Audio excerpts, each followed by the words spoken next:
Top quality और consistent performance के लिए सिर्फ सिल्वर पंप्स। टॉप क्वालिटी और कंसिस्टेंट परफॉर्मेंस के लिए सिर्फ सिल्वर पंप्स, नाम याद रखना। अनधिकृतपणे जे भोंगे लाऊडस्पीकर जे लावलेले आहेत ते ध्वनी प्रदूषणाच्या अनुषंगाने काही निर्देश दिले। निर्देश नेमके नागपूर पोलिसांना काय आले आणि त्याबद्दल नागपूर पोलिसांची ऍक्शन काय? नाही, याच्यामध्ये पूर्वी सुप्रीम कोर्टने सुद्धा गाईडलाईन दिलेली आहे।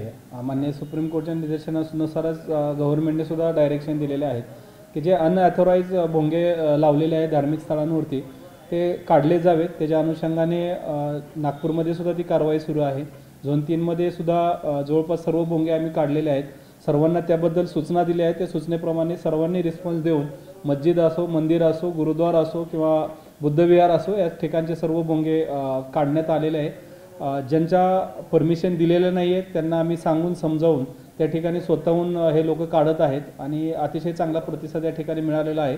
आणि जे सुप्रीम कोर्टाने निर्देश दिलेले आहेत त्याचे मान्य सरकार शासनांच्याकडून जे निर्देश आले त्याच्या अनुषंगाने ही कारवाई करण्यात येत आहे आणि 100% ही कारवाई केली जाईल। सर, किती संख्या झोन 3 मध्ये किती संख्या आहे भोंग्यांची जी काढण्यात आलेली अनधिकृत?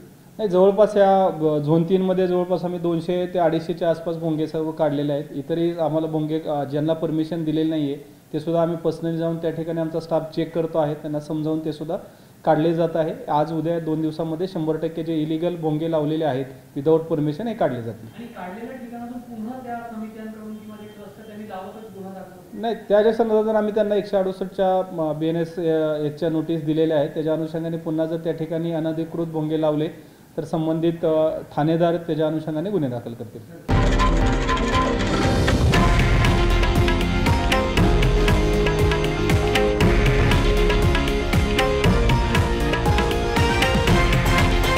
हे आहे देशातील नंबर 1 न्यूज नेटवर्क आणि आपण पाहत आहात TV9 मराठी, एकमेव।